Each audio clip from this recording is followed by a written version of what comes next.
मुंबई कुर्ला पश्चिम HDL builder premier transit camp और बैंड्रा पूर्व Patthar Nagar HDL SRS scheme को डेवलपर अडानी भूतपूर्व बिल्डकॉन पर देखिए विस्फोटक एक्सक्लूसिव रिपोर्ट।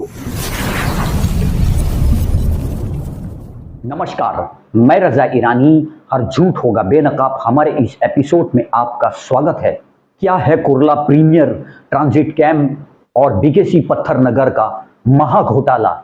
एचडीएल डेवलपर का फर्जीवाड़ा, कैसे को डेवलपर बनकर अडानी भूतपूर्व बिल्डकॉन ने अपने सर ले डाला। पत्थर नगर घोटाले की शुरुआत होती है सन 2006 से। मुंबई बैंड्रा पूर्व बीकेसी पत्थर नगर में एसआरएस स्कीम जो चल रही थी, उसमें करीब 10 सोसाइटी के लिए ये स्कीम नियोजित की गई थी, जिसमें लगभग 3000 झोपड़ी धारक प्लस थे। स्कीम में जो पात्र झोपड़ी धारकों का घर तोड़ा गया था, उनमें से कुछ लोगों को भाड़ा दिया गया था और कुछ लोगों को Kurla HDL premier transit camp में शिफ्टिंग का आश्वासन दिया गया था कि जैसे ही पत्थर नगर एसआरए रिहैब तैयार हो जाएगा, उन्हें उनके अधिकार का घर दिया जाएगा। परंतु ऐसा हुआ? जवाब नहीं। कुर्ला एचडीएल प्रीमियर बिल्डिंग क्रमांक 5 और 6 के अंदर 1336 पात्र झोपड़ी धारक के नाम पर मूल आवंटन पत्र बनाया गया और बाद में फर्जी दस्तावेज के आधार पर उन मकानों को अवैध रूप से तीसरे पक्ष को ऊंचे दामों पर बेच दिया गया। जानकारी के अनुसार इस पूरे फर्जीवाड़े धोखाधड़ी मामले का मास्टरमाइंड एचडीएल बिल्डर का खास आदमी जितेंद्र मेहता उर्फ जीतू भाई और उसके गुर्गे जिम्मेदार है।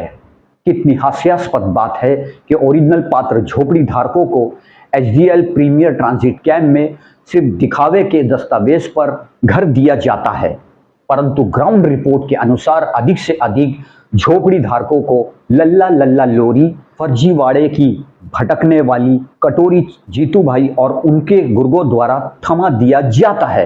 अब हम दूसरे घोटाले की रिपोर्ट पर ध्यान केंद्रित करते हैं।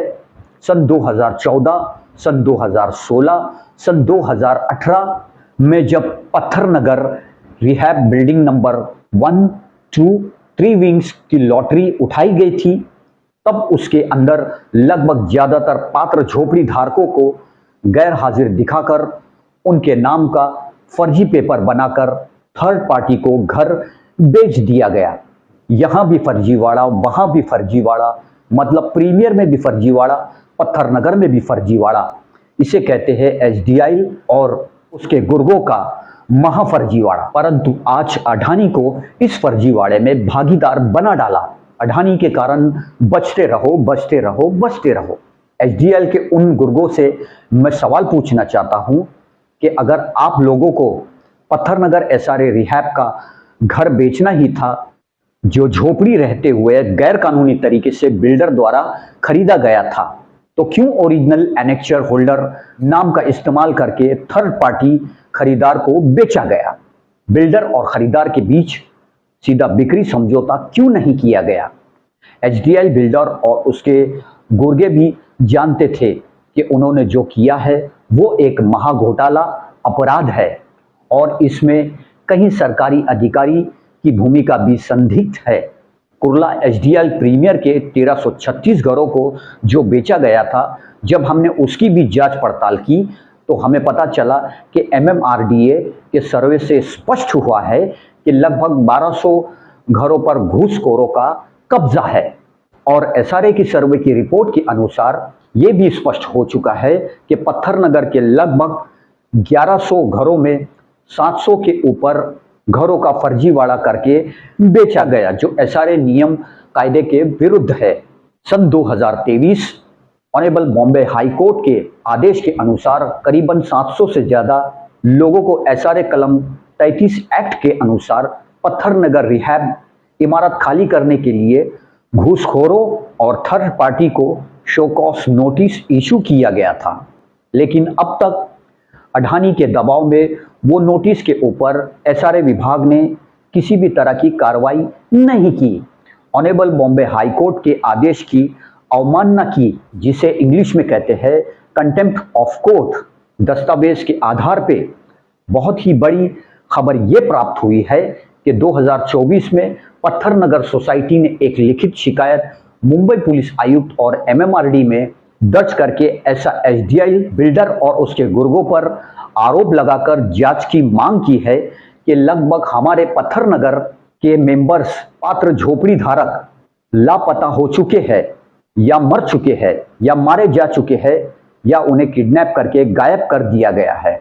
घोटाले की शुरुआत को समझिए। सन 2011 में जो Kurla premier transit camp HDL को एसआरए विभाग द्वारा दिया गया था, उसका एसआरए में और एचडीएल बिल्डर में यह तय हुआ था कि 8,000 एक रूम का पर मंथ रेंट एसआरए को दिया जाएगा, जो माननीय उच्च न्यायालय के आदेश के अनुसार 22/3/2022 में 53 करोड़ रुपया सन 2020 तक बकाया एसआरए विभाग को एचडीएल की तरफ से अडानी को देना बाकी है और सन 2021 से लेकर 2024 तक अब तक कुल मिलाकर 10/10/2024 की नोटिस के अनुसार करीबन रेंट 44 करोड़ प्लस जीएसटी निकलता है, जो पूरा अडानी भूतपूर्व बिल्डकॉन कंपनी को देना है। लेकिन क्या अडानी भूतपूर्व बिल्डकॉन ने ये रकम सरकार को पेड किया?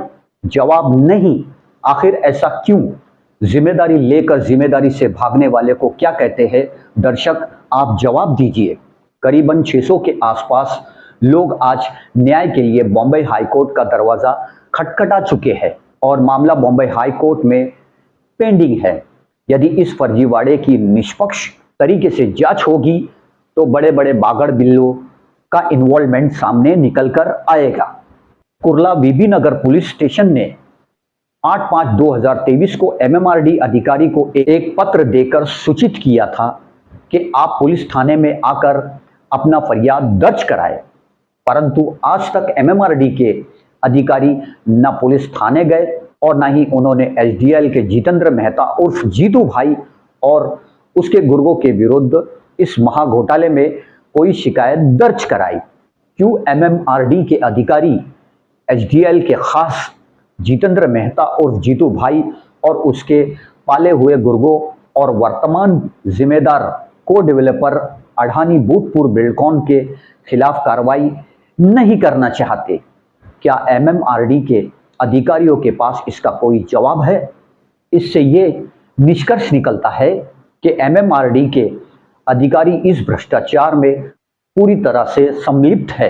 बीकेसी पत्थर नगर सोसाइटी ने पूर्व डेवलपर एचडीएल और उसके गुर्गों पर जो आरोप लगाया है, उससे ये भी स्पष्ट होता है कि मामला क्रिमिनल ब्रीच ऑफ ट्रस्ट, जालसाजी, फोर्जरी का है। वास्तव में ये बहुत बड़ा घोटाला है। सब मिलाकर पत्थर नगर और कुर्ला एचडीएल प्रीमियर तकरीबन 1000 करोड़ का महाघोटाला है, जिसमें एसआरए के वरिष्ठ अधिकारी एमएमआरडी के डीएमसी किरण महाजन भी शामिल है और अब तो अडानी भी इस महाघोटाले के को डेवलपर बनकर भागीदारी ले चुके हैं। पुलिस चाहती है कि इस मामले में निष्पक्ष कार्रवाई हो, लेकिन एमएमआरडीए के भ्रष्ट बिकाऊ अधिकारी कार्रवाई नहीं चाहते। क्यों? क्योंकि फ्रंट पर नाम अब अडानी ही अडानी, अडानी ही अडानी है। मैं स्पष्ट कहता हूं, एचडीएल डेवलपर और उसके गुर्गों का किया हुआ फर्जीवाड़ा आज अडानी अपने सर लेकर ऊपर से दबाव बनाकर कार्रवाई स्थगित करवा रहे हैं। कुर्ला प्रीमियर की जिम्मेदारी किसने ली? अडानी ने। 44 करोड़ रेंट विद जीएसटी किसे भरना है? अडानी को। एमएमआरडी किसे बचा रही है? अडानी को। फिर कैसे निष्पक्ष जांच होगी? कुर्ला बीबी नगर पुलिस चाह रही है कि इस फर्जीवाड़े में कार्रवाई हो, इसलिए पुलिस ने एमएमआरडीए के भ्रष्ट अधिकारियों को पत्र लिखकर सूचित किया था कि आप अपनी शिकायत दर्ज कराने पुलिस थाने में उपस्थित हो। लेकिन एमएमआरडीए के भ्रष्ट अधिकारी किसके दबाव में अपना कदम पीछे ले रहे हैं, ये भी जांच का विषय है। आज एबीएन 24 इंडिया के मंच से हम ईडी और मुंबई पुलिस कमिश्नर विभाग ईओडब्ल्यू से अनुरोध करते हैं कि इस फर्जीवाड़े की निष्पक्षता से जांच करके पत्थर नगर सोसाइटी शिकायतकर्ता और उनके लापता मेंबर्स को इंसाफ दिलाइए ताकि भविष्य में दोबारा एचडीएल जैसे फ्रॉड डेवलपर और उसके गुर्गों का जन्म ना हो। अगर आप भी चाहते हैं कि हम अपने मन से आपकी आवाज़ इसी तरह उठाते रहे तो कृपा करके कमेंट बॉक्स में अपनी राय ज़रूर व्यक्त कीजिए। इसके साथ रज़ा ईरानी को दीजिए इजाज़त। धन्यवाद।